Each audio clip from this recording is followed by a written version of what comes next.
రాజధాని ఢిల్లీలో కాంగ్రెస్ అగ్రనేత రాహుల్ గాంధీని జెన్సీ నిరసనకారులు కలిశారు. ఈ సందర్భంగా వారిపై జరిగిన దాడులు, వేధింపుల అంశాల్ని రాహుల్ ప్రస్తావిస్తూ తీవ్ర ఆందోళన వ్యక్తం చేశారు. అన్యాయంపై పోరాటం చేసిన వారిని కాపాడాల్సిన బాధ్యత తమపై ఉందని రాహుల్ గాంధీ స్పష్టం చేశారు. जो हजारों यंगस्टर्स हैं, इनका और उनका धन्यवाद करना चाहता हूं कि ये कॉन्स्टिट्यूशन के लिए लड़े, एजुकेशन सिस्टम के लिए लड़े और इंडिया के फ्यूचर के लिए लड़े. मेन डिस्कशन वायलेंस पे था, हिंसा पे था, और इनका कहना है कि इन्होंने किसी पर हिंसा नहीं की, मगर इनका नॉन स्टॉप हरासमेंट हो रहा है. इनको धमकाया गया और इन पर लाठियां चलाई गई, इनको मारा गया. तो मैं चाहूँगा कि दो शब्द ये भी बोलें.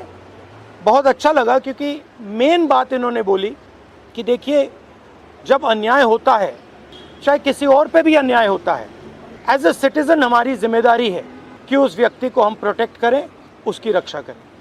और ये मुझे कॉन्स्टिट्यूशनल वैल्यू लगती है, नेशनलिस्ट वैल्यू लगती है. I am very proud of all of you.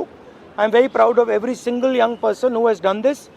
You have done nothing wrong, and the question of accepting your apology does not arise. You do not have to apologize to anybody. You have not done anything wrong. I'd like to say two words in English. We had a freewheeling conversation with some of the young protesters. They mentioned to me how they were assaulted, beaten, threatened. I'm very proud of them. I'm very proud of what they have done, what thousands of young Indians like them have done. They have defended the Constitution.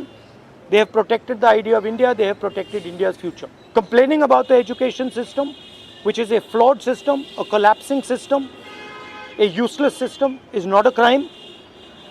If anything, the system needs to be changed. It needs to be corrected. And that is all they were asking for. They were not doing violence. They were not being aggressive. They were not being nasty. They were beaten. They were assaulted. They are threatened. Accepting their apology, forcing them first, sending गुंडास to their house.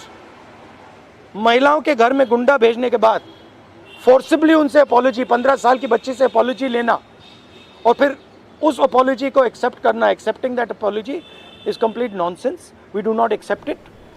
We want a education system that works. We want exam leaks to stop, and we want the future of this country. Who is them?